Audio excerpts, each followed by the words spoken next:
Parents of toddlers, have you ever handed your toddler their favorite snack only for them to burst into tears because it's not in the right bowl? Or maybe they're inconsolable because their eggs aren't scrambled, though they never liked scrambled eggs before. Moments like these can leave you feeling baffled, frustrated, or even ready to throw in the towel. But here's the thing. These meltdowns aren't random. They're your toddler's way of navigating a world that is still so big and overwhelming for them. In today's video, we'll break down what's really behind these emotional outbursts and how you can respond in ways that not only calm the storm, but also build a connection and teach them emotional skills for life. If you're visiting for the first time, I'm Dr. Taniesha Burke, your positive parenting coach, and welcome to our channel. Our channel is growing day by day, all thanks to our committed viewers. And as we grow, I encourage you to share this channel with friends and family who you think may benefit from the content and encourage them to subscribe. When they subscribe, guess what? We get into the algorithm because it communicates to YouTube that this is a channel that people want content from. So encourage them to subscribe. And again, thank you so much for your support for our content and our channel. Many of us have experienced our toddlers going into full meltdown because something was not done to their liking. It could be a simple thing as their sandwich cut into triangles instead of squares, or perhaps you're at the park and they collapse in tears because another child has the red shovel they suddenly must have. Sometimes the triggers seem even less obvious. They're playing happily one moment and then crying uncontrollably the next. These seemingly irrational outbursts leave many parents feeling confused, frustrated, or even guilty. It's natural to wonder, what am I doing wrong? Or, why is my child acting this way? For all parents of toddlers, I want you to reflect a moment. How do you typically respond when your toddler has a meltdown? Do you find yourself feeling overwhelmed, unsure, or reactive?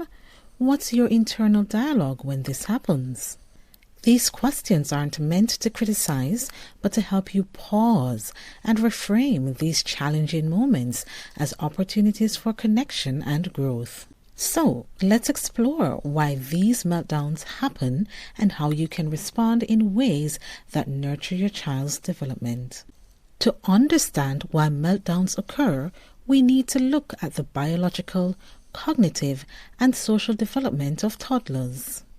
First, let's look at the biological factors that contribute to our little ones having meltdowns. The first biological factor is brain development. Your toddler's brain is a work in progress. The prefrontal cortex, responsible for self-regulation, impulse control, and decision-making, is still under construction. When faced with frustration or disappointment, they don't yet have the tools to calm down themselves. The second biological factor is their immature nervous system. Toddlers have a limited capacity to manage sensory overload. Bright lights, loud noises, or even a busy schedule can overwhelm them, leading to an emotional spillover. And the next biological factor relates to basic needs. Hunger, fatigue, and overstimulation are common culprits. A tired or hungry toddler has far less capacity to cope with even minor frustrations. Before we continue, I have a reflective question for you. Are there patterns to when your child has meltdowns? Could they be related to physical needs like hunger or tiredness? Now that we look at the biological causes, it's time to switch gears and find out the cognitive factors that impact a child's meltdowns. The first cognitive factor is limited problem-solving skills. Toddlers are just beginning to understand the world around them. When things don't go as expected, like their toast isn't cut the way they imagine, their rigid thinking makes it hard to adapt. And the second cognitive factor is related to egocentrism. At this stage, toddlers see the world primarily through their own perspective. They may struggle to understand why you can't fix the situation. Again, I am going to ask you a reflective question, so you can pause the video and reflect and make notes for yourself. So the question is, how might your child's perspective differ from yours in these moments when they're having meltdowns? Can you step into their world to see what they might be experiencing? We're now going to look at the emotional factors that contribute to our little ones' meltdowns. The first emotional factor is related to big feelings, small words. Toddlers feel emotions intensely, but often lack the vocabulary to express them. When they're upset, a meltdown becomes their way of communicating. And the second emotional factor relates to autonomy versus dependence. The toddler years are marked by a growing desire for independence.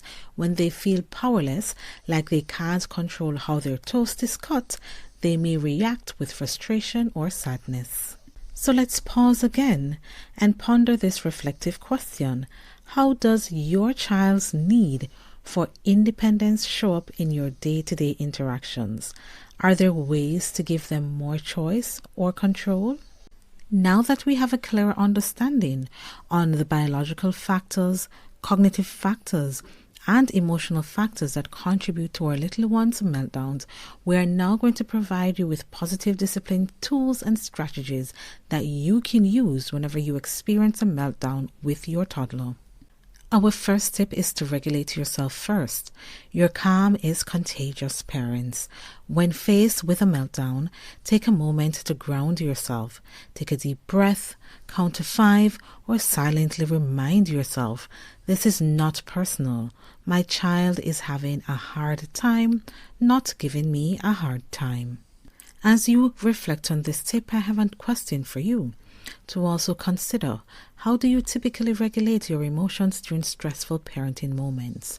Could you model calm behavior more intentionally?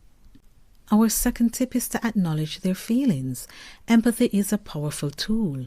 Naming your child's emotions helps them feel understood and teaches them to identify their own feelings. For example, you could say, I see you're really upset because the bread isn't cut the way you wanted. That's frustrating. Or, you wanted the red shovel and it's hard to wait your turn. I understand how tough that feels. So as the parent, how often do you take a moment to name your child's feelings? Could you practice this more consistently? Our third tip is to maintain clear boundaries with flexibility. While validating feelings, it's important to hold boundaries, be kind and firm. For example, you may say, I know you're upset, but we can't have cookies before dinner. Let's think about what we can have instead. Or you can provide choices. Would you like to eat the bread whole or cut into squares? Tip number 4 is to use distraction and redirection. Sometimes a simple shift in focus can diffuse a meltdown. For example, you may say, let's go outside and see if we can find some butterflies. Or, can you help me stir the pancake batter? I really need your help. So the last couple of times your toddler had a meltdown, have you noticed if certain distractions work better than others? What engages their attention the most? When you reflect on that, I encourage you to use more of it in the future. Our fifth tip is to teach emotional regulation over time. Introduce tools to help your child manage their emotions. Practice these skills during calm moments. The first tool you can try is deep breathing exercises. For example, let's blow out a pretend candle together. Or you might try a next tool, the feelings chart. You use pictures to help them point out what they're feeling, and you can find these charts on Amazon. And a third tool is that you might model self-regulation yourself. So you might say, I'm feeling frustrated right now, so I'm going to take 3 deep breaths to feel better. What steps could you take to teach your little one emotional regulation in everyday moments? As you make that list of the steps, you can try one step each week and see how it goes. Planning ahead of triggers is also an important tool. Be proactive by addressing common triggers. Ensure your child is well rested, fed, and prepared for transitions. For example, before heading to the park, you might say to your little one, remember there will be other children playing with toys, so we might need to wait our turn. Our 7th and final tip is to debrief after a meltdown. Once your child is calm, revisit the situation briefly to build understanding and skills for next time. For example, you might say, you were really upset when the toast wasn't cut the way you wanted. Next time, let's talk about what you want before I make it. Is that a deal? We covered a lot in understanding meltdown in our toddlers, so right now we're going to do a quick summary of the takeaways from this topic for you to take with you as you interact with your little one. The first takeaway is that meltdowns are developmentally normal. Understanding the why behind these outbursts can help you approach them with patience and empathy. The second takeaway is that your role is to teach, not punish. Toddlers learn emotional regulation from your guidance and example. The third and final takeaway is that connection is key. When your child feels heard and supported, they'll gradually develop the tools to handle big emotions. Next time your toddler melts down over the wrong piece of toast, remember parents, this is a moment for connection, not correction. By staying calm, empathetic, and consistent, you are helping them build emotional resilience that will last a lifetime.